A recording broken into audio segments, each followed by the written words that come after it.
চিত্রা কুইন্সের পক্ষ থেকে স্বাগত জানিয়ে আজকে আবার আপনাদের কাছে একটি রেসিপি নিয়ে হাজির হয়েছে। আপনাদের আজকে আমি রান্না করে দেখাবো কুমড়ো পুঁই শাকে মাছের মাথা দিয়ে ঘন্ট। আমি আপনাদের কাছে আবার একটি রেসিপি নিয়ে হাজির হয়েছি। আপনাদের আজকে আমি রান্না করে দেখাবো কুমড়ো পুঁই শাকের মাছের মাথা দিয়ে ঘন্ট। তার জন্য দেখতে পাচ্ছেন বন্ধুরা, এই যে কুমড়ো আলু কেটে নিয়েছি, এখানে এই যে পুঁই শাক কেটে নিয়েছি পরিমাণ মতো, আর এই যে দুটো মুড়ো নিয়েছি। এগুলো দিয়ে কুমড়ো পুঁই শাক ঘন্ট করবো। কুমড়োতে যতই সজনে ডাঁটা যাই দিয়ে রান্না করুক না কেন, পুঁই শাক না দিলে জমে না, তার স্বাদই আলাদা। আগে থেকেই গ্যাস জ্বালিয়ে দিয়েছিলাম, কড়াই তেলও দিয়ে দিয়েছি, দেখতে পাচ্ছেন গরম হয়ে গেছে। এবারে আলু আর কুমড়োটা দিয়ে দেবো।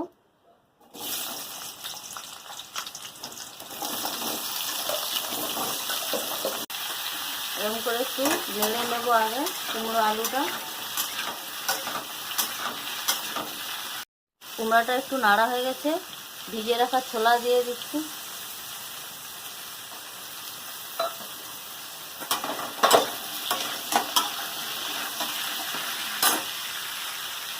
লবণ,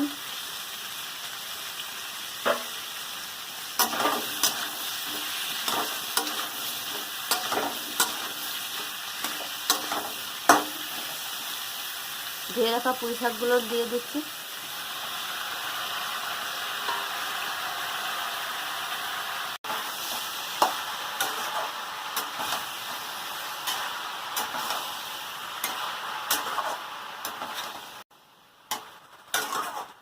এরকম করে নেড়ে পুঁই শাকটা দিয়েছি, এবার চাপা দিয়ে দিয়ে সেদ্ধ করে নেবো কুমড়া পুঁই শাক সব কিছু। দেখতে পাচ্ছেন কুমড়াটা চাপা দিয়ে দিয়ে রান্না করছিলাম, প্রায় সব সেদ্ধ হয়ে এসছে। জল দিইনি। এবার পরিমাণ মতো হলুদ দেবো,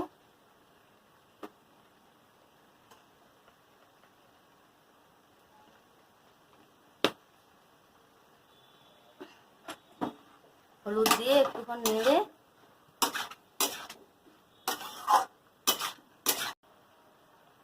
হলুদ দিয়ে যে একটু নেড়ে নিয়েছি। এবার পরিমাণ মতো অল্প করে, সেদ্ধ তো প্রায় হয়ে আসছে, 1 বাটি পরিমাণ জল দেবো।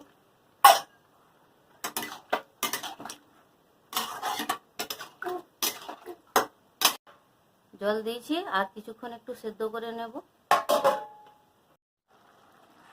1 বাটি জল দিয়েছিলাম, দেখতে পাচ্ছেন সবজিটা প্রায় সেদ্ধ হয়ে গেছে। এবার নামিয়ে নেব।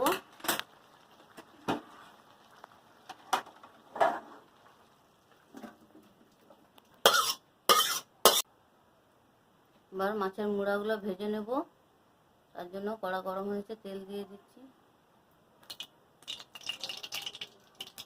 তেল গরম হয়েছে, মুড়াগুলো ভেজে নেব।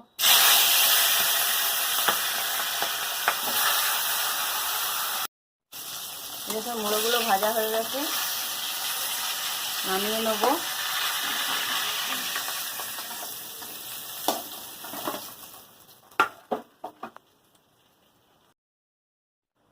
তরকারিটা ছকে নেব। তার জন্য ফোড়নে একটা লঙ্কা, তেজপাতা,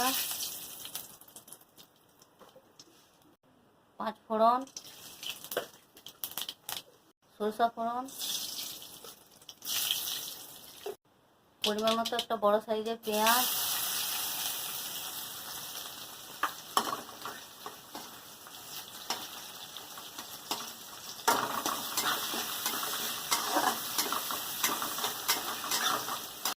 পেঁয়াজটা একটু নরম হয়ে গেছে। এবার পরিমাণ মতো আদা,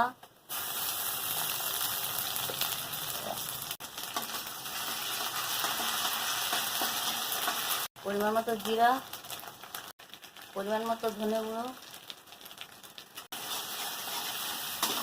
পরিমাণ মতো লঙ্কা গুঁড়ো,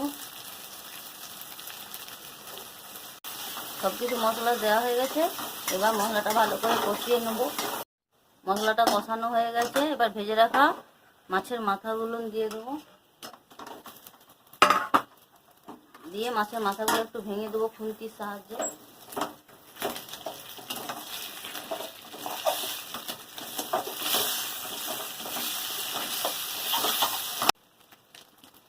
মশলা মাছের মাথা সব কষানো হয়ে গেছে। এবার সেদ্ধ করে রাখা কুমড়ো আলু পুঁই শাক দিয়ে দেবো।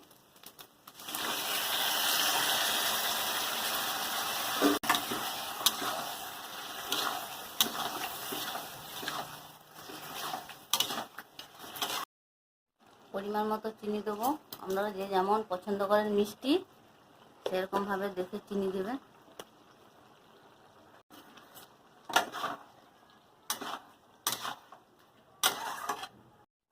কুমড়ো পুঁই শাক ঘন্ট যে সাঁতলেছিলাম মশলার সঙ্গে কিছুক্ষণ ধরে ফুটিয়ে নিয়েছি। এবার দেখতে পাচ্ছেন কুমড়োর ঘন্ট রান্নাটা আমার হয়ে গেছে, শুকনো শুকনো হয়ে গেছে।